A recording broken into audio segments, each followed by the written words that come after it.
Now this man, Eshil, has no excuses whatsoever. He's not in any opposition party to claim that he's not in the government. True. He has the full arsenals of the government at his disposal to bring relief to you. When you take your concerns to him, he has no excuse. He is part of the dream team. He is part of that great team that Owen Arthur in 1999 said was the team for the 21st century. And therefore he cannot hide behind anything tonight. And I have searched religiously and relentlessly to find anything that Joe Eshil has done in this constituency, and I find nothing. Today, even the pride of Gall Hill Sports Club, of which he is the president, cannot even get him to get sporting facilities for them and to assist the footballers of Gall Hill. And for years, he has failed to convince his colleagues to assist this constituency. They have no respect for him. Why should you have any respect for him? So that all the grandstanding that he has made in Parliament, saying he can call on Owen Arthur to help him and so on, simply is not cutting it anymore. And on this issue alone, he should have resigned long time ago. If he had the guts and the temerity, if he had the principle that his colleagues were not supporting him, he should have left them and turned his backs on them in support of you. So all the smooth talk about he ain't getting support and that kind of thing don't convince you, and neither does it convince me. But it is a sad commentary on a government that boasts that it is for the people, when you, the people, can't even find your representative. And after 14 years, I was amazed that some of you don't even know who he is. And this campaign tonight is about representation. And I stand proudly with David Thompson and the rest of my colleagues to bring back decency and meaning to politics in Barbados. And I'm asking you to vote for me, not only in retaliation to the neglect and the pain that they have caused you, but based on the difference that I represent. I intend to be frank and open with you. I intend to be honest with you. I will actively represent your interests. I will not make promises to you that I cannot keep.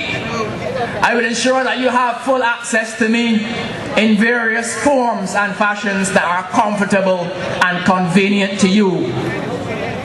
I am interested in rekindling the entrepreneurial spirit in this community. There are shops all over this constituency that simply need encouragement and structure to support their endeavors. I have met dozens of you who want to open your own business but find no support from this government.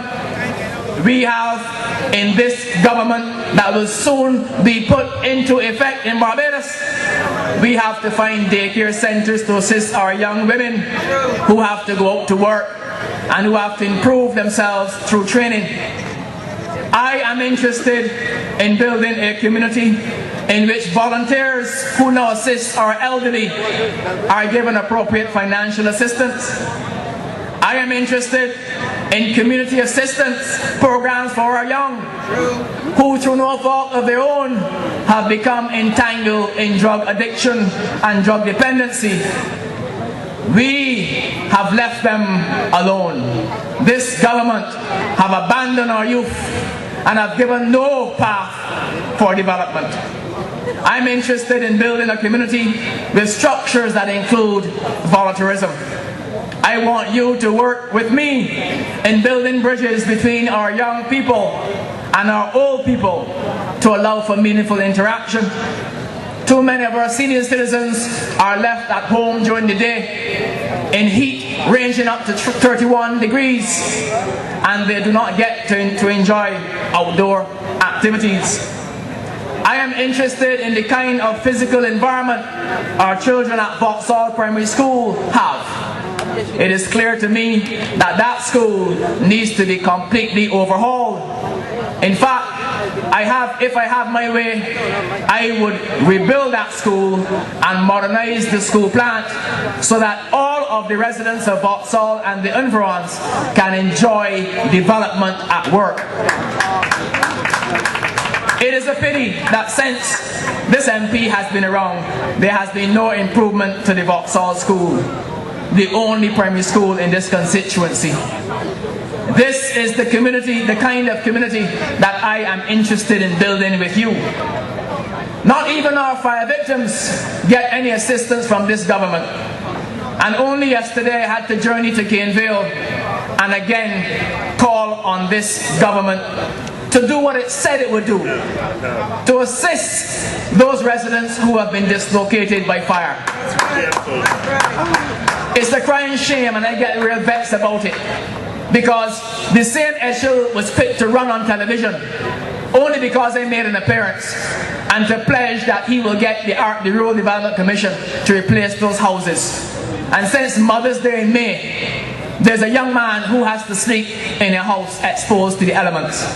And they're talking about being a caring government. I got a call today that since the press conference yesterday, a particular BLP operative was sent to the area to talk and to calm those young men who are justifiably angry. I have encountered too many persons using outdoor toilet facilities in this constituency. And what made me even more annoyed, the Barbados Labour Party has gone on record as saying that it is their intention to eradicate pit toilets by the year 2010. We in this Democratic Labour Party, we are intending on eradicating it now, not in 2010. And they're telling our senior citizens who have worked and toiled in this constituency that you have to wait to 2010 to get proper toilet facilities. We're not about waiting and making fancy pledges. We're about giving relief now. Doing it now. We have no consistent program for road development in this constituency. Last election, the people off the main road at Kendall Hill got one of those famous visits from the same Owen Arthur, who likes to accompany his people at election time and make promises they have no intention to keep. And they promised the people in Kendall Hill that a road will be done, and we are into a next election and there is no road. Here in Silver Hill we have no sidewalks to protect our people from the traffic. And in Sealy Land, the neglect continues. Residents were told when they asked for assistance, rain don't fall every day, you don't need any road. Tell me who said that.